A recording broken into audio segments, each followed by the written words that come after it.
Now a short, as I promised, a short introduction. Glenn Most studied classics at Harvard, Oxford, and Tübingen, and comparative literature at Yale. He was awarded PhD degree in both fields. He has taught at the universities of Yale, Princeton, Michigan, Siena, Innsbruck, Heidelberg, and Paris. Since 1996, he has been a professor on the committee of social thought at the University of Chicago. And since 2001, he has been simultaneously professor of Greek philology at the Scuola Normale Superiore di Pisa. In 1994, Glenn Most was the first classicist to receive the prestigious Leibniz Prize of the Deutsche Forschungsgemeinschaft. He has published books on classics, on the history of methodology of classical studies, on the classical tradition and comparative literature, on literary theory, on the history of art, as well as numerous articles, reviews, and translations in these fields. Among his latest projects are a thorough revision of the Green and Latimer translations of Greek tragedy, a 4-volume Greek and English Loeb edition of the Pre-Socratics, and a bilingual edition of the complete corpus of ancient and medieval scholar and commentaries to Hesiod's theogony. His work ranges widely. Those working on ancient philosophy are well acquainted with his Theophrastus metaphysics and studies on the Reni Papyrus, both with André Lacks. Those who study emotions find his ancient anger together with S.M. Brown indispensable. The students of early Greek epic are grateful to him for his Loeb edition of Hesiod, 2006-7. And those working on reception consult his Révolution Romaric and the classical tradition of which he is a co-editor. Above all, however, the name of Glenn Most is associated with a study of the history of methodology of classical scholarship.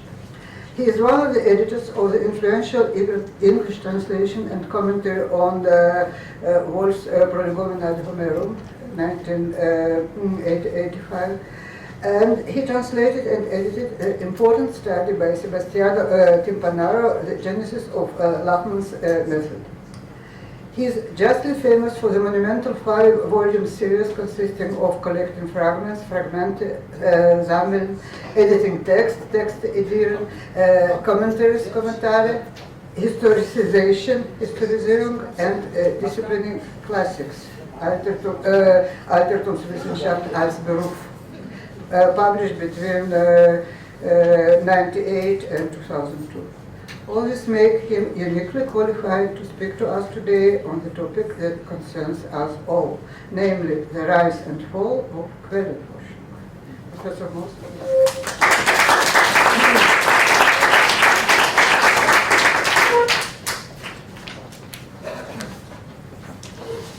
Thank you very much, Margaret, for this lovely and graciously short introduction. And my thanks to Ricky for her wonderful organization of my visit here. The images that you will see on the PowerPoint and on your handout are her contribution. I would never have guessed that she could find a picture of me when I had a beard, but she managed to find even that. I haven't had a beard for many years.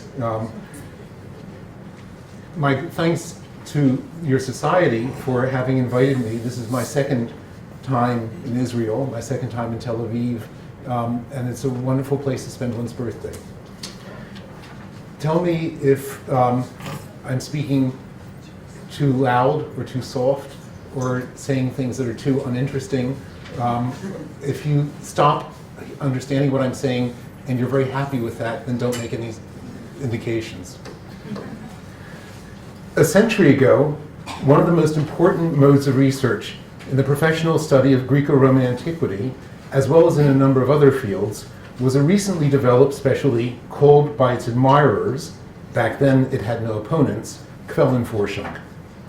By decomposing the compilatory handbooks produced by the erudition of late antiquity into their various sources and establishing the relations of dependence among them, the adepts of this method sought to trace back reports about a variety of aspects of the ancient world, primarily philosophy and history, but also religion, law, sculpture, and other matters, to their earliest origins. They were convinced that they would thereby place themselves in a position to assess with greater precision the reliability of these reports and would hence be able to make claims of greater validity about those aspects of antiquity. Nowadays, Quellenforschung is not dead, but it seems moribund. It has moved from the fashionable center of classical studies to the swamps at their periphery. It is practiced by relatively few scholars and seems to be ignored, if not held in suspicion, by most. That's most with a small m.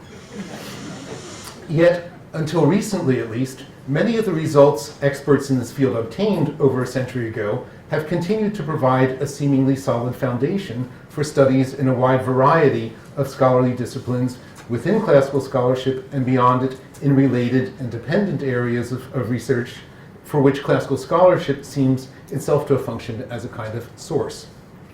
Why this has been the case deserves analysis and reflection, and not only because of the implications of these developments for these disciplines themselves. What are the Quellen of Quellenforschung? Quellenforschung is a specifically 19th century, largely German technique of philological scholarship, but it is one variety, among many, of a larger and more diffuse activity of source criticism that has flourished in many places and at many times. The notion that authors use sources is neither novel nor exciting. Derrida was not, indeed on principle, could not possibly have been the first to proclaim citability, citationalité, as a fundamental feature of language, nor to point to the countless paradoxes and problems that arise from it. For every way that an author can use a source, indicating it clearly, blurring the limits of who said what, pretending to have used it when he did not use it, pretending not to have used it when he did, misunderstanding it slightly or greatly or completely, deliberately or inadvertently, all of these ways that an author can use a source can cause difficulties for those readers who want to know not only what is being said, but also and especially just who it is who is saying it. In pre-modern times, these difficulties were greatly compounded by the absence of such generally agreed upon unambiguous typographical signals as single and double inverted commas. Thus, in the introductory remarks to his Guide for the Perplexed, Moses Maimonides writes, "There are 7 causes of inconsistencies and contradictions to be met with in a literary work. The first cause arises from the fact that the author collects the opinions of various men, each differing from the other, but neglects to mention the name of the author of any particular opinion. In such a work, contradictions or inconsistencies must occur, since any 2 statements may belong to 2 different authors. Inconsistencies occurring in the Mishnah and Boraitot are traceable to the first cause. You meet frequently in the Gemara with passages like the following. Does not the beginning of the passage contradict the end? No. The beginning is the dictum of a certain rabbi, the end that of another. Or, Rabbi Yehuda Hanazi approved of the opinion of a certain rabbi in one case and gave it therefore anonymously, and having accepted that of another rabbi in the other case, he introduced that view without naming the authority. Or, who is the author of this anonymous dictum? Rabbi A. Who is that author of that paragraph in the Mishnah? Rabbi B. Instances of this kind, says Maimonides, are innumerable. But if sources and confusions are anthropological universals, the search for ancient sources is a cultural phenomenon which has gone in and out of fashion, and modern source criticism in particular is a specific scholarly technique with its own history quite limited in space and time. If not with legally valid certificates of birth and death, then at least with a roughly datable rise and fall. One deep-seated psychological basis for the search for earliest sources is the conviction, already widespread in antiquity, that the best wisdom is an ancient one. If, as many old men think, old men are wiser than young men, then perhaps old cultures are wiser than young cultures too.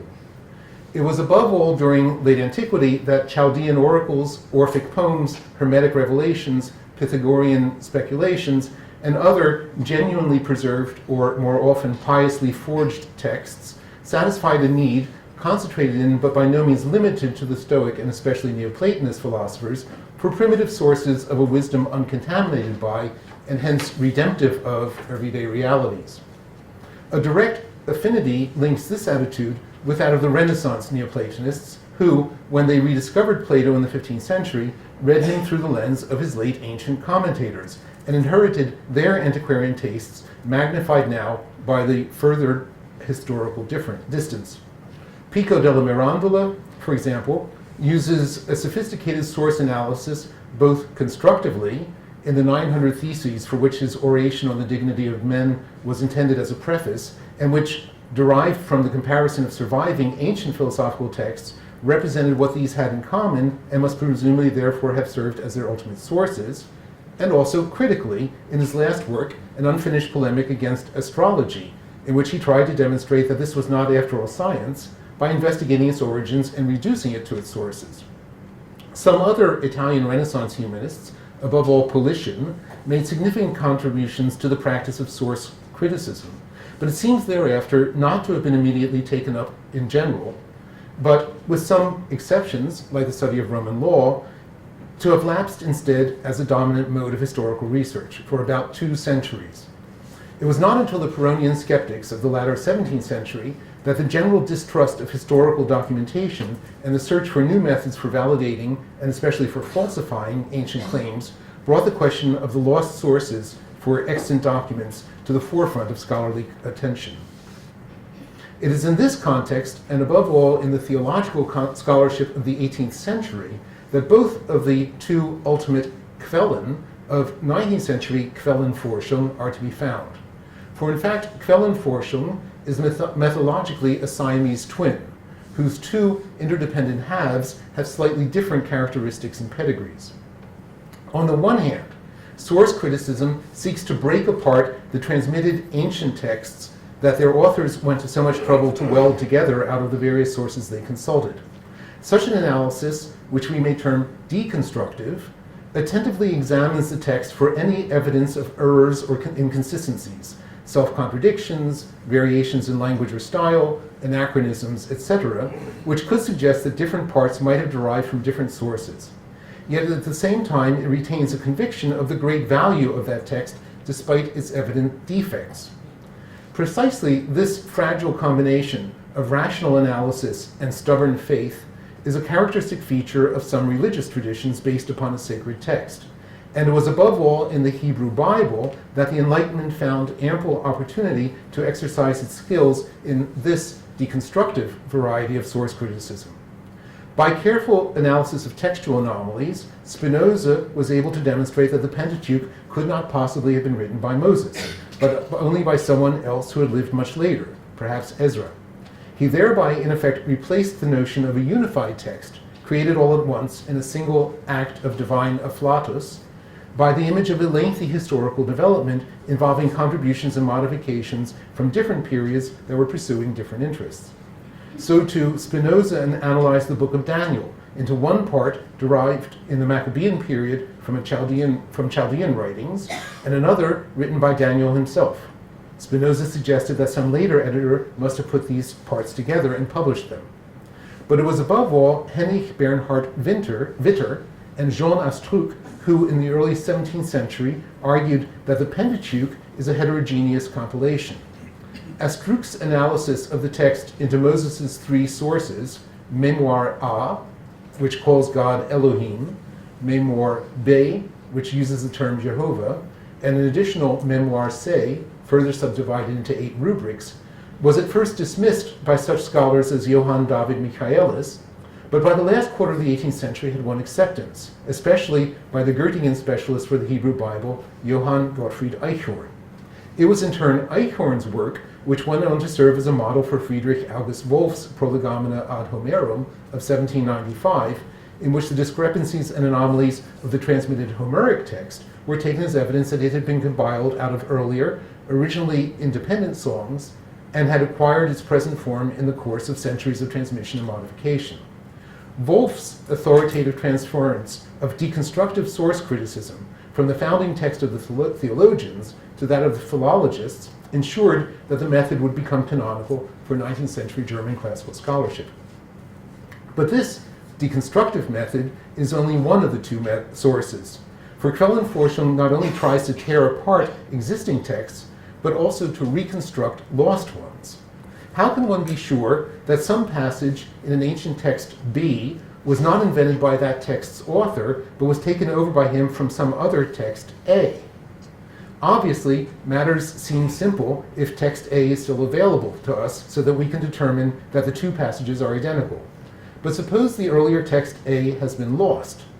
The standard technique of philological Quellenforschung involves comparing that surviving passage in one text, B, with some other similar passage in another surviving text, B prime, and arguing that, first, the similarity between B and B prime is too great to be explained by chance, and two, the two surviving texts seem to be independent of one another. Therefore, they must consequently both derive from some third text, A, which is earlier than both of them, but which was then lost, but can be reconstructed on the basis of this comparison. This is the reconstructive synthetic method of Quellenforschung, and it explains why so many works of the late 19th century German scholarship bear an uncanny visual resemblance to the menus in Chinese restaurants. The page is divided into two, or in some cases, three or even more narrower columns, printed in parallel with one another, and the reader is invited, if not to choose one item from column A and one from column B, then at least to be convinced by the apparent evidence of the similarity of the various columns that there must have been a lost progenitor responsible for both. Here too, the source for the technique is to be found in theological scholarship, but this time not concerning the Hebrew Bible, but the Christian New Testament. For the life and teachings of Jesus were validated by not just one, but by four canonical Gospels, and these inevitably were very similar to one another in some regards and rather different in others.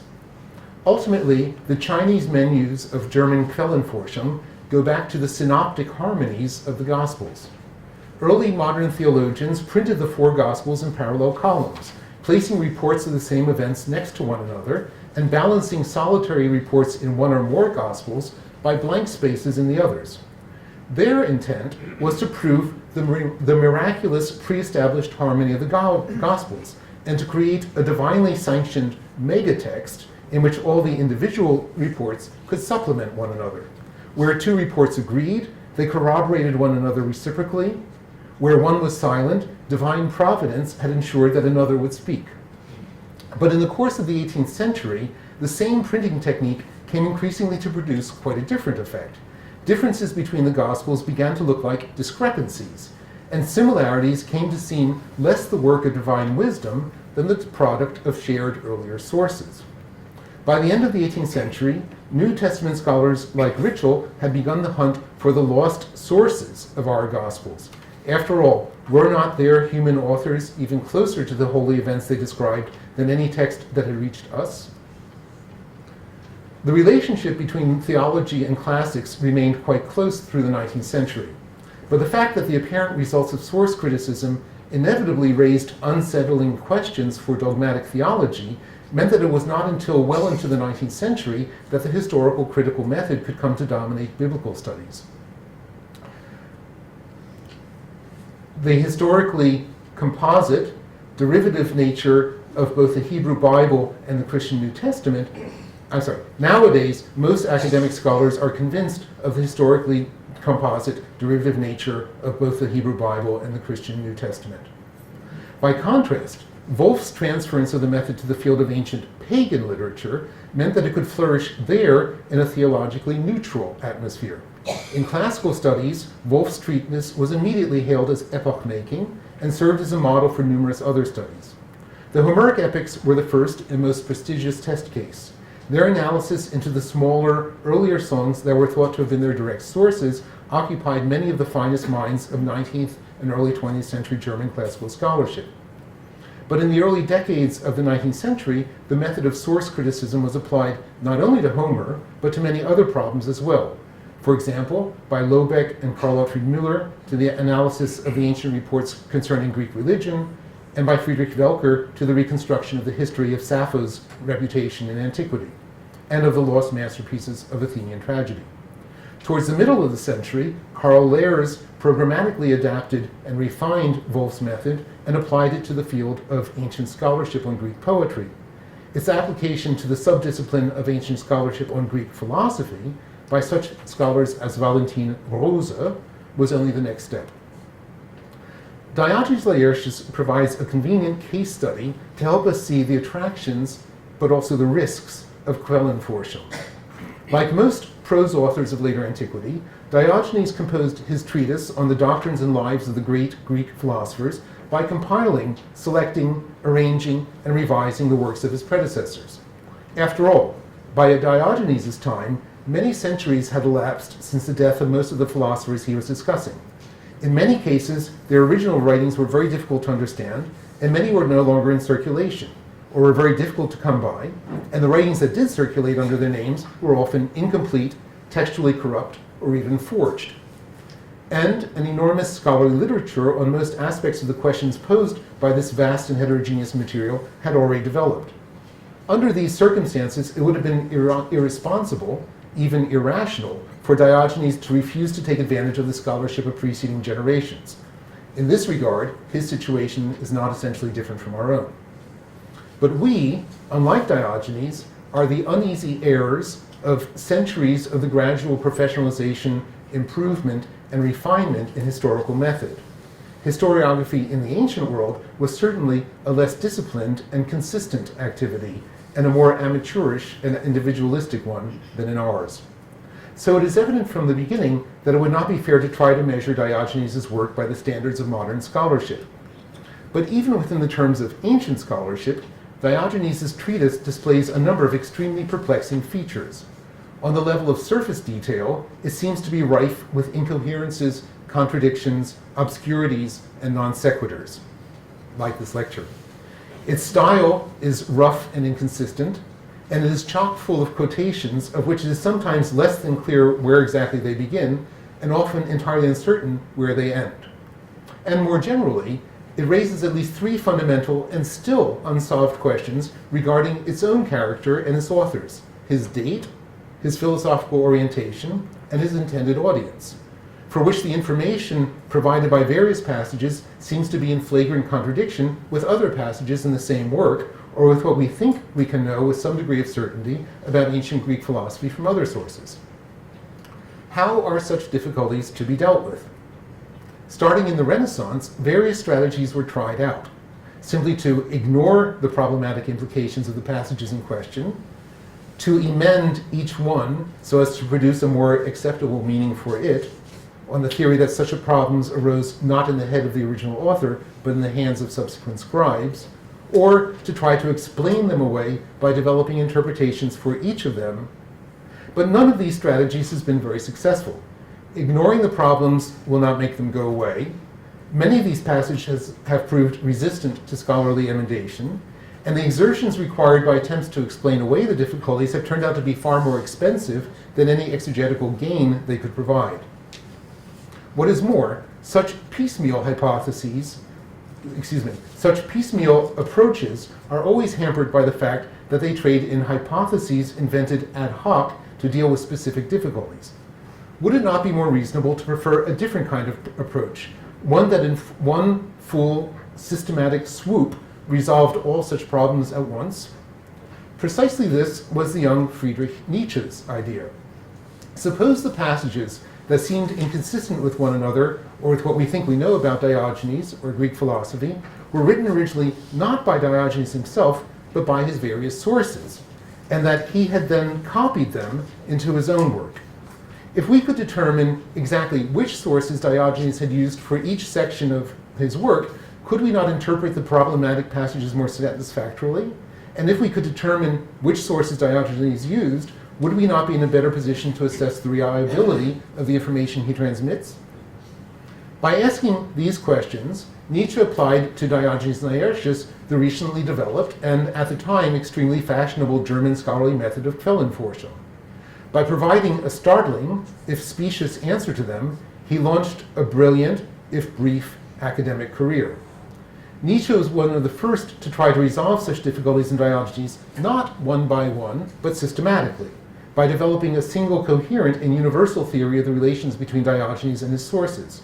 His strategy was to explain discrepancies within Diogenes' text as the result of differences among Diogenes' sources. Its goal was to arrive at a hypothetical but highly detailed narrative of the ways in which Diogenes had excerpted, compressed, and compiled all the sources that were available to him, one which would show that the text as we have it was the inevitable result of all these operations. In the writings Nietzsche published for a non-professional audience, there are very few explicit references to Diogenes, and they are uniformly positive. Diogenes is held up as a model for a true understanding of at least the spirit, if not the letter, of Greek philosophy, in opposition to the German academic establishment of professional philosophers and classicists who looked down on him, but in fact understood far less about the real character of the Greek philosophers than he had. By contrast, the view of Diogenes to be found in the writings Nietzsche composed as a classical philologist and intended for a readership of classical philologists starts unenthusiastic and ends up extremely negative. The more Nietzsche worked on Diogenes in his early years, the more he came to see him not as a learned and honest authority upon whom we can safely rely in our efforts to reconstruct the history of ancient Greek philosophy, but instead as a brazen liar, a clumsy thief, and a lazy fool. For example, in an unpublished manuscript on Laertius Diogenes and his sources, a contribution to the history of ancient literary studies, Nietzsche writes, I quote, "What is la di to us? Nobody would waste a word about the low-brow physiognomy of this writer if he were not by chance the dim-witted watchman who guards treasures without having a clue about their value. He is the night watchman of the history of Greek philosophy. No one can enter into it unless he has given him the key." End of the quotation. In the years 1866 to 68, Nietzsche worked intensely on the prize question De Laertii Diogenes Fontibus, on the sources of Diogenes Laertius, and did extensive research in this connection, not only on the sources of Diogenes himself, but also on those of imperial, late ancient, and Byzantine scholarship, especially the Byzantine Encyclopedia Suda, which presents significant overlaps with Diogenes' text, but also such other authorities as Apollodorus, Athenaeus, Plutarch, Aulus Gellius, Hesychius, Eustathius, the Etymological Magnum, and Stobaeus, and of various earlier classical and Hellenistic Greek prose authors, Herodotus, Aristotle, the Ancient Life of Hesiod. Nietzsche's extensive posthumously printed notes show how many radically different hypotheses he tried out and how gradually and tentatively he developed towards his provisional conclusions. Yet the three lengthy philological studies he published on the subject in 1869 and 70 are clear, dogmatic, and self-assured. This is one of the schemata that Nietzsche tried out. You'll be seeing some others soon. Here he announces the discovery that almost all the information to be found in Diogenes Laertius is derived not from the earliest sources Diogenes names, but from a single intermediate source, the lost Compendium of the Philosophers written by the shadowy figure Diocles of Magnesia, whom Nietzsche assigns to the 1st century BCE, but whom more recent scholars date a century earlier. On Nietzsche's view, Diocles himself had cited many of the earlier sources he had used, such as the lost work on homonyms by the 1st century BCE author Demetrius of Magnesia. Diocles and Demetrius of Magnesia.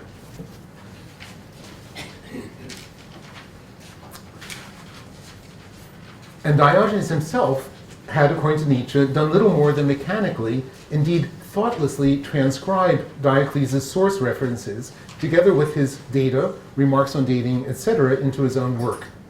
Aside from the massive material he had lifted from Diocles, according to Nietzsche's hypothesis, Diogenes had also inserted some individual reports he derived from the works of Favorinus, first half of the 2nd century CE. Nietzsche at one point suspected Favorinus himself of having been Diogenes' sole source for most of his information, and for the Pyrrhonian skeptics, as Nietzsche added later, some further unidentifiable source. The significant overlaps between the reports in Diogenes and in the Suda, oops, no, I've done it. How do I go back? With the middle one. The middle one. But- no, that's forward. I want to go back? Okay. Great. Thank you. Thank you, Ricky, again.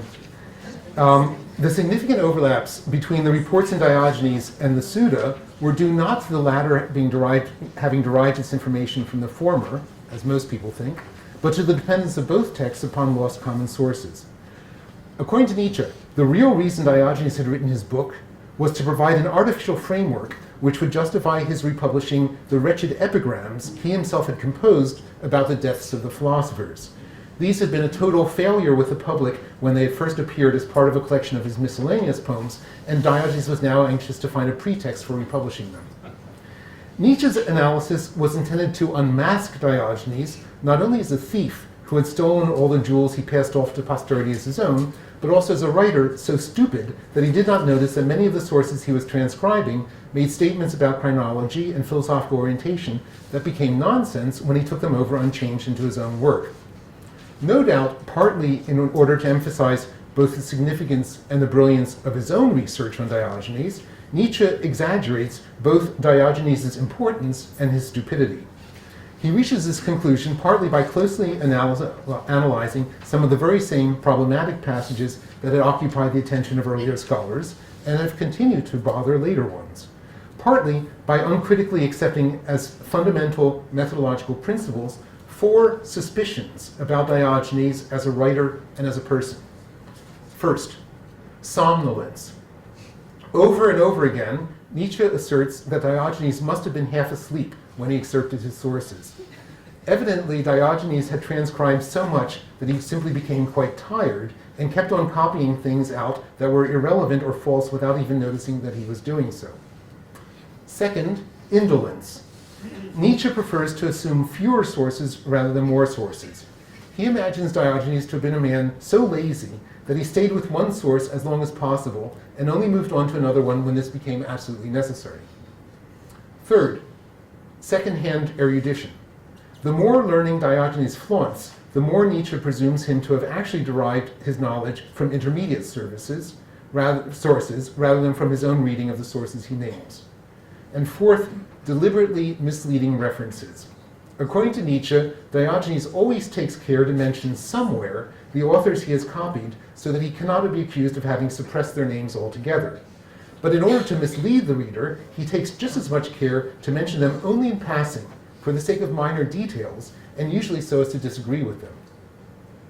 Those of us who have had to deal with the plagiarisms of our students are familiar with these techniques. The resulting image of Diogenes is one not only of almost incredible stupidity, but also of a dishonesty bordering on moral turpitude. At one point, adopting the tone of the Vice Squad, Nietzsche writes, I quote, "If we are severe, then we must call this a hypocrisy and unreliability on the part of the author, and we must keep a sharp watch on this kind of character trait." End of the quote. At first, Nietzsche's theory enjoyed some success. His essay won the prize competition, perhaps not least because the prize question was designed with him in mind, and apparently no other candidates presented themselves. And it was an important factor in his being offered a professorship at Basel. But within a few years, it had started to crumble, and soon it fell apart altogether. Nowadays, Nietzsche's theory has by and large been forgotten, or rather, it would have been had it not been Nietzsche's theory. Philosophically interested readers of Nietzsche have usually tended to ignore the more technical work in classical philology he wrote as a student and professor. But even within the much smaller world of scholars interested in Diogenes Laertius, Nietzsche's theory has not found much attention, let alone acceptance.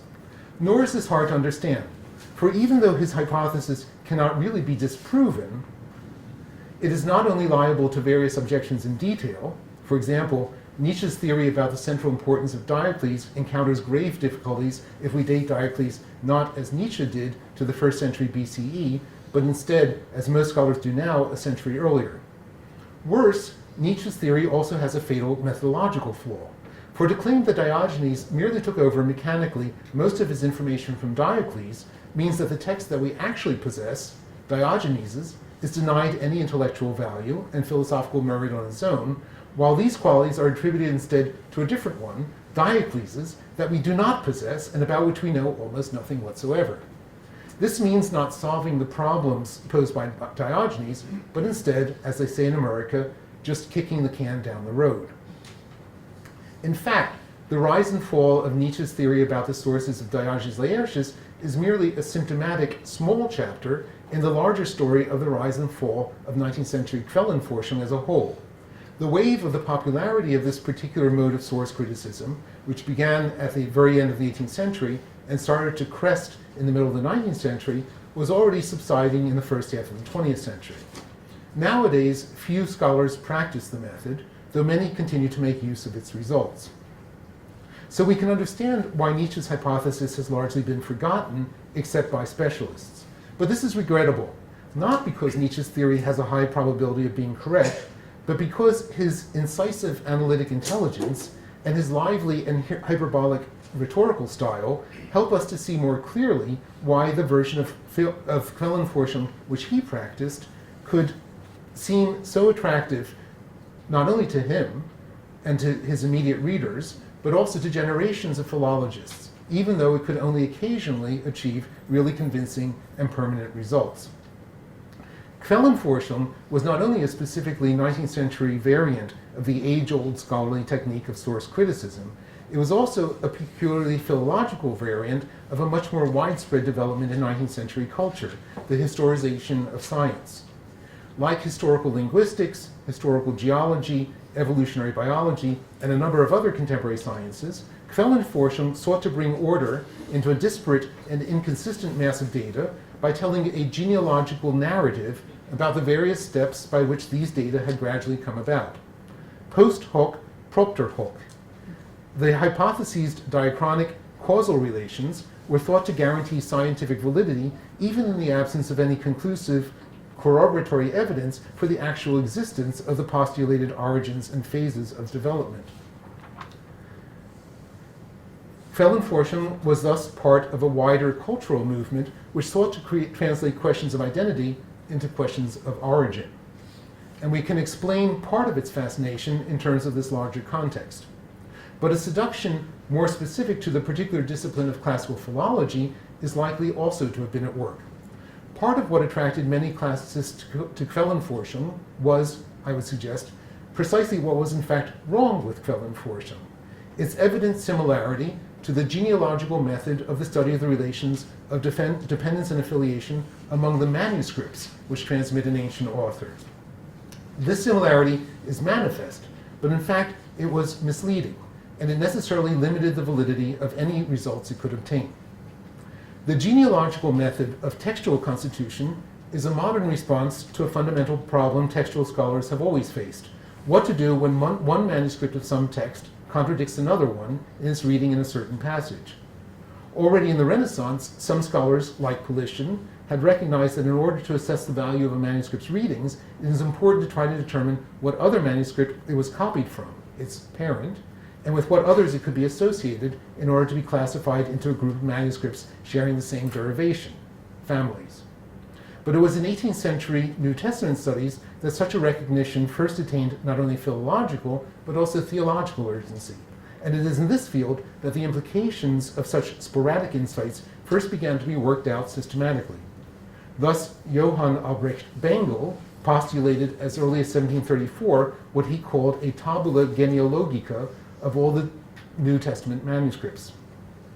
Throughout the early 19th century, German scholars gradually developed a philological technique for establishing such relations, which climaxed in what was called the Lachmannian method, since it was Karl Lachmann's edition of Lucretius in 1850 which made the method famous by reconstructing, on the basis of the errors and contradictions among the surviving manuscripts of the poet, a highly detailed image of the hypothetical archetype which was their source.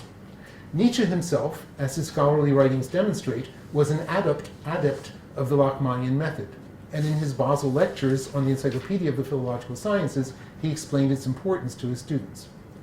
The Lachmannian method was widely hailed as a technique which permitted German classical philology to establish itself as a reliable scientific enterprise. And there can be little doubt that Quellenforschung derived a great deal of its traction from its parasitic similarity to that technique. Indeed, often it was unmistakably, if at times perhaps unconsciously, modeled upon it. Like the Lachmannian method, Quellenforschung too provided a set of procedures for resolving contradictions and inconsistencies, this time not between the textual readings of various manuscripts, but instead in the information content supplied within and among various ancient works, and it inquired not into how manuscripts were copied from and related to one another, but instead into how one text copied its information from one another, its source, and was related to other texts. Both methods combined an analytic procedure, attentively examining the extant documents for contradictions or discrepancies, variant readings, that could be used as evidence for different lines of derivation, with a synthetic one, hypothesizing shared common ancestors when comparison between two extant documents revealed similarities that were too marked to be ascribable to mere chance. Both methods attempted to harmonize chronologically a synchronic plurality of logically discrepant propositions by transposing them into a diachronic genealogical narrative.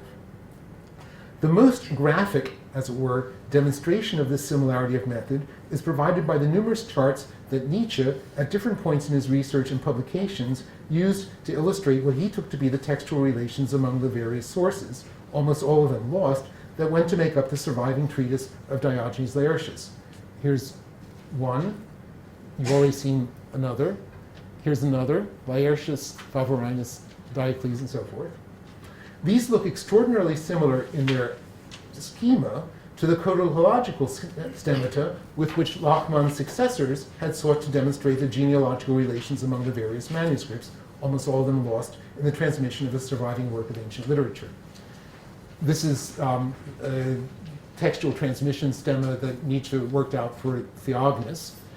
What's interesting, if you compare this schema to the ones that Nietzsche used for Diogenes Laertius, the structure is the same.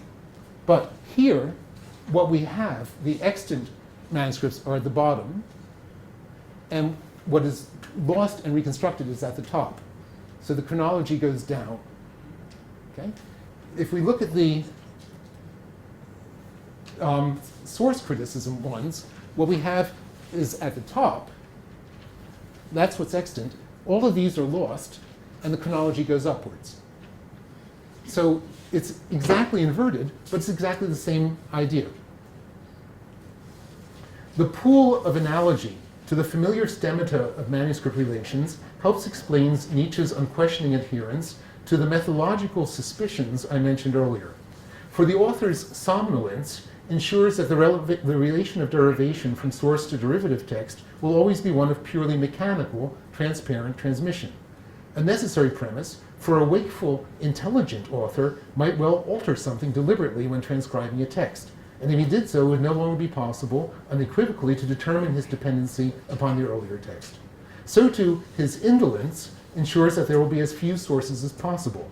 Another highly desirable result, for the difficulty of establishing a stemma increases exponentially with every new potential member that has to be accommodated to it.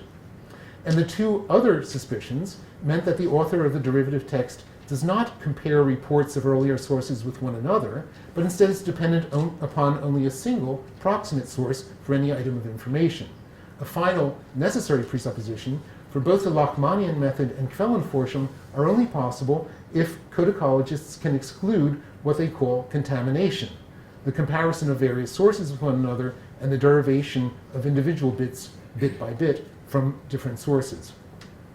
But if these four suspicions are regulative ideals that permit the construction of a certain kind of scholarly procedure bearing a strong and attractive similarity to the Lachmannian method, at the same time, this similarity is perhaps the only thing that speaks in their favor. A moment's reflection suffices to suggest how implausible these four suspicions are. What author could possibly be as sleepy and as lazy as Nietzsche imagined Diogenes to be? Even if that were possible, why should that mean that he used only one main source rather than 5 or 10? Why should anyone go to the trouble of transcribing so completely some other man's published and available work and then publish it again as though it were his own? Whom could he hope to fool? Would not anyone with the intelligence and energy to conceal the evidence for his plagiarism as thoroughly as Nietzsche supposed as Diogenes did have preferred to deploy his capabilities in a more constructive and creative way? Might not the later author have had different sources available to him at different stages of his production of his text, or differing versions of the same sources? Might he not have used different methods in dealing with different sources, trusting some more, modifying others, correcting here, conflating there? Does it make sense to assume that any extant author must be purely mechanical and receptive, and that only ones that are entirely lost could have been creative and productive?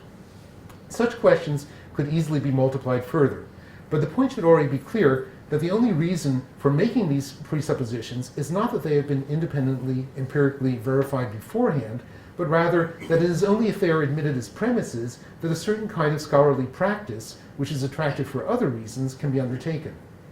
But in consequence, the results of Quellenforschung are not so much entirely false, nor certainly entirely true, as rather, all too often, just arbitrary. Nietzsche's results could not be confirmed, but neither could those of most of his critics. This is no doubt one reason why the impetus towards this line of research gradually petered out, but it is not hard to think of other reasons as well. Where it was possible to attain relatively secure results, these were obtained fairly quickly. In most other cases, the arbitrariness of the procedure and the fragility of the results became inescapably obvious. The sheer quantity of the texts that best lent themselves to this kind of analysis, largely late ancient prose compilations of earlier scholarship, was finite to begin with, and eventually became depleted. The interests of many philologists shifted away from causal explanations of diachronic processes towards literary interpretations of synchronic structures. The effect of Quellenforschung was all too often to make the texts we actually possess seem not more interesting than we had thought beforehand, but much less interesting. And finally, a wider skepticism set in, particularly after the 19th century, concerning the value of genealogical explanation in this as in many other fields. In the end, and that's a sign that I'm getting to the conclusion, in the end, what is perhaps most surprising is that Quellenforschung lasted as long as it did. Its survival was assisted by a combination of inertia, corporate solidarity, methodological naivete, a concentration upon individual results rather than upon general premises, and the seductive paradigm of the Lachmanian method. Whatever results it obtained, its adherence to a set of unquestioned assumptions about how ancient scholars might have worked impeded for a long time detailed and pragmatic research into a much more important and interesting question, namely, how ancient scholars actually did work, and more generally, how the cultures of authors and readers has differed from period to period in history. That the presuppositions of Quellenforschung do not bear close examination, and that its results were all too often possible but arbitrary, certainly does not mean that everything it produced can be simply rejected as false. We all depend upon the results of Quellenforschung and make use of them in our own work, with a greater or lesser degree of anxiety. I myself am currently preparing a new edition of the Pre-Socratic Philosophers, and not a day goes by in which I do not employ the results and the techniques of Quellenforschung. Unfortunately, even if much of the work Quellenforschung produced is likely to have been quite correct, we will almost certainly never be in a position to tell just which parts are or why. Hence, scholars today have little choice but to continue to make use of the Quellenforschung of their predecessors, but with caution and doubt, and with a painful awareness that they are building not upon solid rock, but upon a swamp. Thank you for your patience. I can think of at least one point of where Nietzsche and Rommel Syme have something in common, because I remember Syme speaking of the nullity of Favorinus. Now, if Laertius was as stupid as Nietzsche thought, and Favorinus as stupid as Syme thought, then that actually reinforces the case.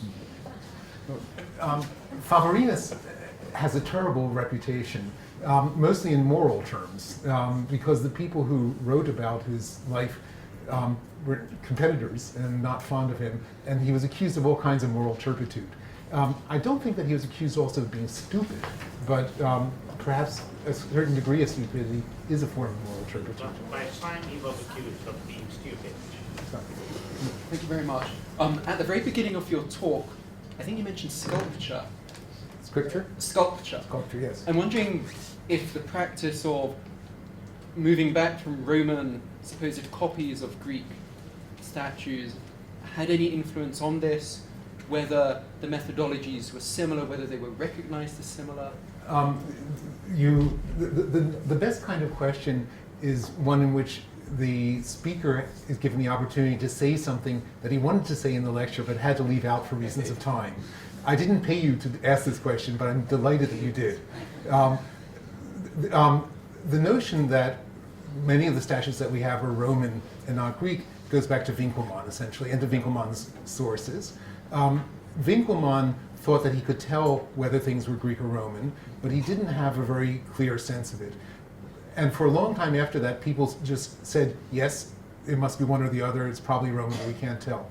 But at the same time as Quellenforschung took hold in classical philology, and a little bit later, something called Kopienkritik took hold in classical archaeology. And the idea there was that you would put next to one another photographs of all of the Roman copies, and then from that move up a genealogical ladder to get to their Greek sources. This is something that couldn't be done before because you needed to have photography. You needed to have the ability to put, you couldn't sort of go to one museum in Istanbul and then another one in Copenhagen and another one in Paris and see them. And the engravings were not accurate enough. The photographs gave you a sense of objectivity, a false sense, but more of a sense, and enabled the kind of genealogical comparison of discrepancies and allowed you to move up. That was something which flourished from the very end of the 19th century into about the middle of the 20th century, and in some cases even longer.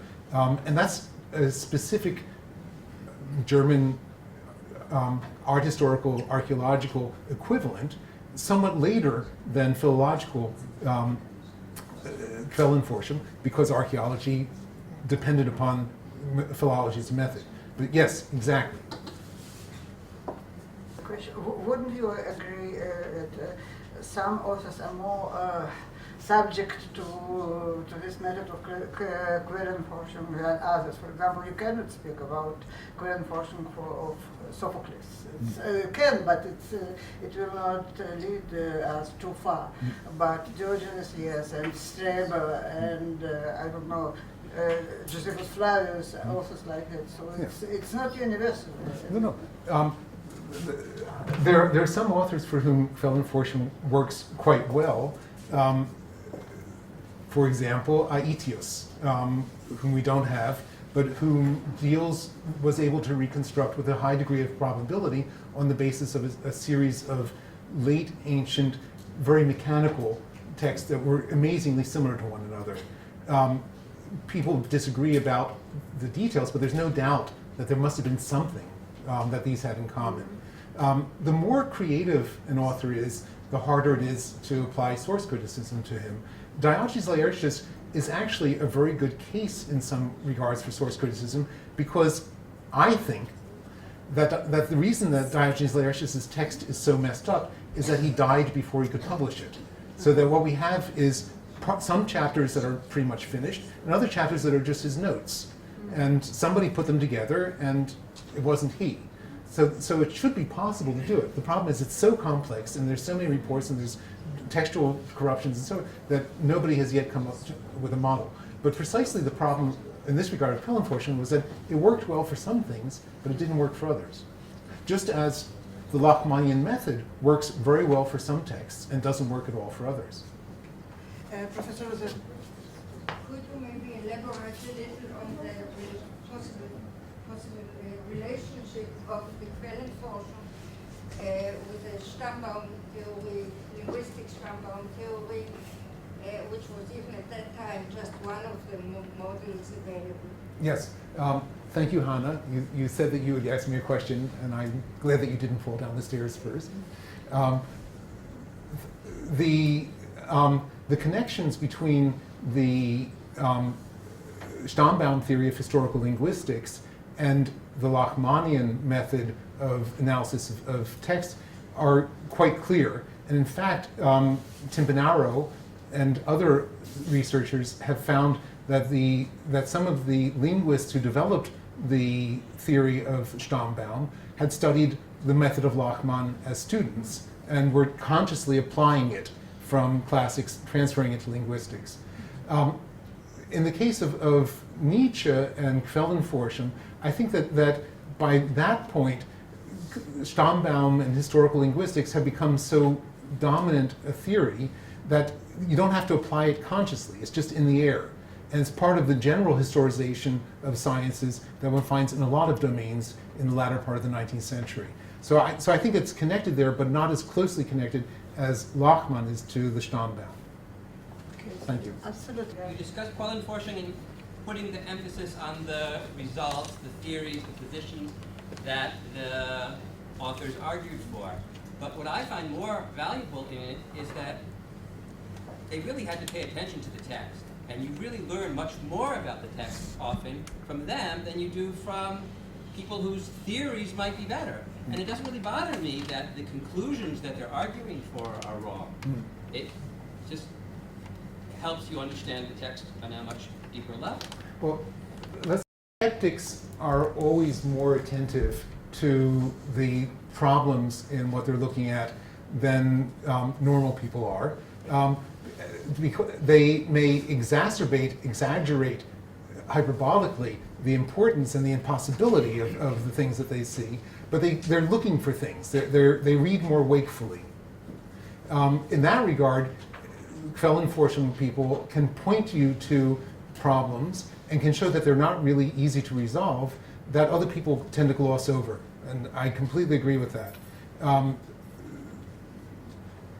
But I still think that one has to be measured not only by the inadvertent results, but also by the ones that one wanted to attain. That is to say, Quellenforscher didn't say, I know my ideas are stupid, but at least I'll make people read the text more closely. Okay, you and I may get that benefit from it, but that's not what they wanted. Well, I sometimes actually do write that way. Avi, I wanted to say something. was it you? Okay, sorry. Quellenforschung was never translated into any other language because there's some national feature about it. I mean, Well, it's like Blitzkrieg, but also like kindergarten. but when someone reads, for example, Hausmann, it seems as if he's ignoring all these premises and just looking for common sense. And you might say, okay, this is the British sort of Quellenforschung, but he just wouldn't deal even with this jungle of hypotheses and this and that, but just say what makes perfect sense should be introduced into the text. How British. Just make it show. Another, well, an even more frivolous comment. Hausmann wrote in his introduction. Hausmann wrote in his introduction to Juvenal that he did not believe that there was such a thing as. Hausmann wrote in his introduction to Juvenal that there was no such a thing as a study of manuscript traditions, and I think no such a thing as the study of Quellenforschung either. He just dismissed it out of hand. Yeah. Well, Hausmann thought that there was no such thing as a scientific accounting for the corruptions in a text. That the way to see the corruption in the text was the way that a dog looked for the ticks and fleas. It had no theory, but it took them one by one. British humor. Very short. Would you agree that the only answer to this problem with the Feltforschung will be to discuss the source, like the Artists or whoever, and and one single source to break it up? How does he relate to, for instance, Satyrus? And then you got the manuscriptural fragments that found, you know, and that each one should be done separately. I agree. And that's the tendency now. The person who is doing, finally, a good new edition of Diogenes Laertius is Tiziano Dorandi. And this edition will be coming out, I hope, from Cambridge within the next year. And he has been working most of his life on how ancient scholars actually worked, and has a wonderful book on that subject. And that's part of his interest in Diogenes, and that's part of the reason why I think this will be a very good edition. So I completely agree with you. The problem is that we have so little of the sources of Diogenes, but we have some, and at least in excerpts and fragments and quotations, and that's one way to go. I completely agree. I have lots of time, but other people have to give lectures. So just a passing comment you made about certain types of authors which are more amenable to Quellenforschung. I was thinking, here's a beautiful use, another use for Quellenforschung, is to help sort out, you know, different text types or different genre. And I was thinking of the authors that you have can you say what kind of, can you define what kind of authors they are, or can you say, I was thinking of something I read in Mehan about Clemens of Alexandria called Bundschreibung or Bundschreiberei. This would be the kind of author I would say that would be more amenable to Can I, Yeah. very, very briefly, three kinds of authors that might be amenable to Quellenforschung: apologists, polemicists, and Bundschriftsteller. Apologists, people who, let's say, defending the Greeks from the point of view of Christianity, they are not really looking at the Greeks for themselves. They have another thing that they're interested in, which is Christianity, but they use what they can take and try to fit it into the Christian religion. Polemicists, people who want to show that the Greeks are all stupid, are also not going to waste their time reading the Greeks. They'll take it from handbooks. So let's say on the one hand somebody like Clement, on the other hand somebody like Pseudo-Hippolytus will both be using handbooks. And then Bundschriftsteller, because they like to read lots of things and to take things that they put into something else. They're probably harder to pin down, but still I agree that those are the three kinds. Those are not the three kinds, those are the three kinds of authors. And ultimately, what I'm trying to think about in this context is how people have read and how scholars have operated in different cultures. And Quellenforschung is an interesting way to think about that, but it does so, I think, mostly in a skeptical or deconstructive way. Thank you all. If you have other questions, send me emails, or come and ask me questions in these days. But I'm grateful for the discussion. Thank you very much. Thank you very